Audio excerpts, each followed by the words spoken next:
Hey guys, welcome to today's video. So today we're going to be talking about something called stripping back. Now, what I mean by that is essentially just getting rid of the stuff in your life that isn't serving you. Okay? Stuff that doesn't give you any value whatsoever.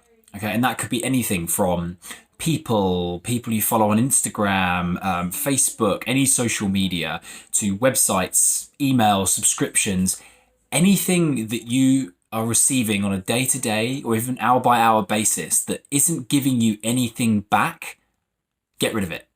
Just get rid of it, okay? You can always get it back at a later stage if you feel guilty or you feel like you need it or whatever, but for this particular time in your life when you're trying to figure out what it is that you're trying to do and also trying to figure out where you're going in your life, you need as little noise as possible.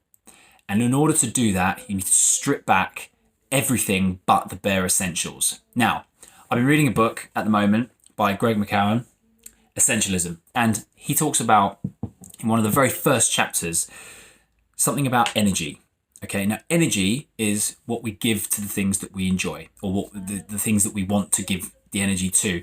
And we can't do it all, right? We can't give energy to everything that we do, because if we do that, right, we're going to end up making such small little progress in lots of little things, rather than if we focused all our energy onto, say, one thing, we could make a really good difference. Okay, so to give an example, right, this is the diagram that he drew, and it makes a lot of sense to me because it's exactly how is it on the tin. So there you have all the energy in lots of different ways, and then here one bit of energy that's going to get you to where you need to go. Okay, so when you figure this out, there's going to be ultimate trade-offs, or there's going to be things that you need to do some of and have to give up something else because of it. Okay, so for example, let's say you're studying something, you're going to need to decide whether in the evening watching a 1-hour documentary on Netflix is better than reading a book for an hour. Okay, it's a trade-off. You can't do both. If you think you can multitask and read a book while watching a Netflix documentary, you're an idiot. Sorry, but you're an idiot. You're going to fail at both. You're going to basically not listen to the documentary and you're not going to read your book, and it's going to fail both times. So you're going to be in a worse position than if you just focused full attention on either reading a book or watching a documentary. It doesn't matter which one you do, but make a decision and roll with it. Okay. Same with if you're working on a project, okay, and you know that you're meant to be doing some work on the project, but you decide like, I kind of feel like making some cookies, right? What's going to have more impact? You making cookies, great, you eat them, fantastic. Or you work on your project and you actually get further in the progression of where you're going with that going forward. Okay, so cut back the slack, right? Get rid of the dead wood.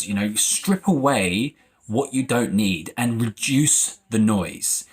And you'll be amazed at what you can achieve when you have less noise around you. Okay, Greg McKeown also says that in order to focus, right, we need to be able to actually get away from focusing.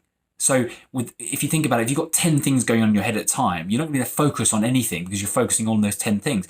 Get rid of them. Get rid of all the shit in your head and in front of you and everything else. Distractions are the worst. Get your phone, put it in another room, turn it off, so you're not even distracted, and then you just have time to think and work things out. But ultimately, if you can strip back as many of those distractions as possible, you will find yourself in a really good position to start looking at actually what you've got to work with, building that foundation, and then going ahead with whatever it is you're working on. All right.